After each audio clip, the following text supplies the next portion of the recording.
they always said I'm wrong, but what they doing today? I think they want me gone, but I ain't going away. They told me I was wrong, but look at my ass today. Da da da da da da da da da da.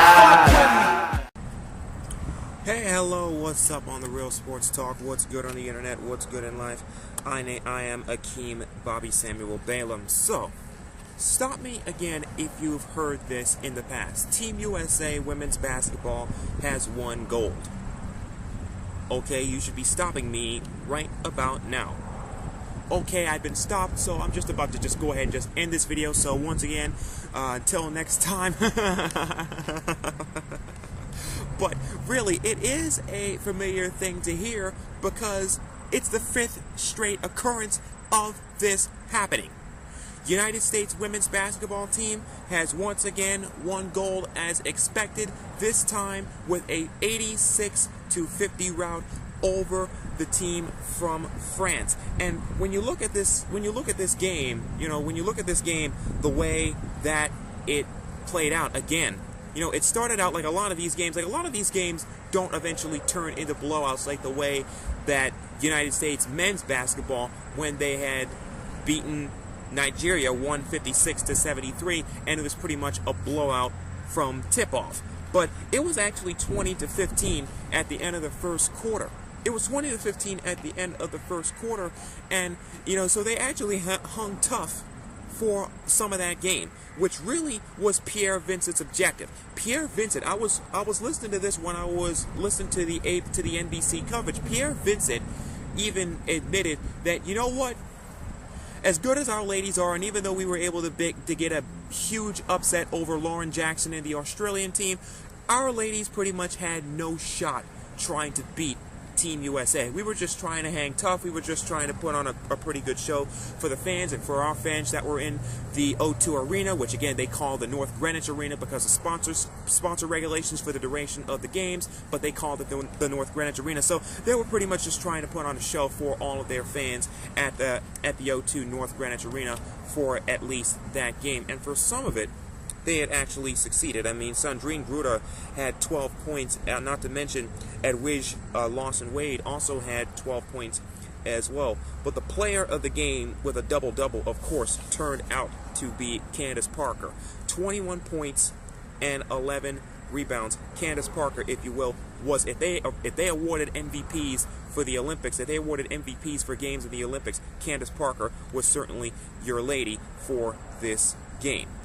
And she was really the catalyst for the first quarter and for the second and for the first half, and what led to an eventual blowout of France again as they whooped all over France by a final score of 86-50.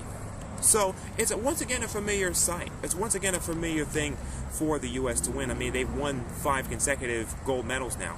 Atlanta 1996, Sydney 2000, Athens 2004, Beijing 2008, and now London 2012. And really, another thing about it was that you'd think that a team would be very objective after being beaten so badly, being beaten by 36 points and really being blown out by Team USA women's basketball. But France was pretty happy as well. I mean, and that pretty much showed. Even the France players pretty much echoed everything that their coach said. You know what? We pretty much have no shot to beat them. Let's just go out. Let's just try to hang tough. Let's just try to put on a show. And really for a while they were able to do that. And they were celebrating as well because this is the first medal ever that France has ever got in women's basketball at the Olympics. So it's safe to say that France is happy to be there. And, in the American media, we have, and with American fans, we sort of have a tendency to get all over teams for just trying to show up and not really giving their best and, just being happy, quote unquote, just to be there. But in the case of France, since this is the first time that they've ever medaled in women's basketball at an Olympic Games, you could pretty much give them a free pass because they were happy. They're proud for their country that they were at least able to manage a silver, and they left Australia having to settle for bronze. So you know what? Great effort, France. You got nothing to be ashamed of. You weren't going to beat Team USA, but you know what? A silver medal for your first medal in Olympic Games of women's basketball ain't too shabby. So while we're saying congratulations to Candace Parker and Sue Bird and Diana Taurasi and Lindsay Whalen and Maya Moore and Sylvia Fowles and even Swin Cash and everybody, Gino Auriemma and everybody on Team USA, you also got to give it up to Pierre Vincent and France for the great job they did throughout of this Olympic play. So congrats, of course, to everybody.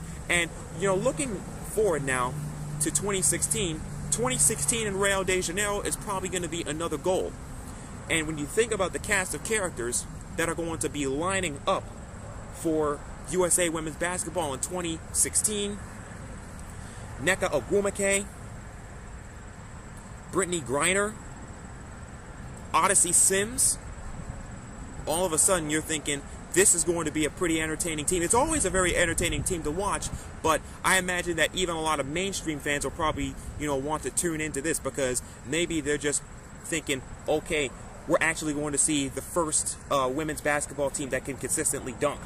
So already looking forward, of course, to 2016 in Rio and how that team will look. So once again, congratulations to USA women's basketball. Once again, another gold medal, just another Olympics for them. Last time they lost was in Barcelona, ironically, the year of the men's dream team. So what do you think? Rate, comment, react, reply, add, and subscribe. Look forward to reading your comments. As always, I'm just one guy talking about the Olympics. So until next time, LI495, Akeem Balaam, congrats to Team USA. Hopefully the men can pull off the same thing that the women did. Hopefully the men can beat Spain tomorrow morning at 10 a.m. See you on the internet someplace. Just a little bit around the corner from fear. Be there by next year. Where I'm going.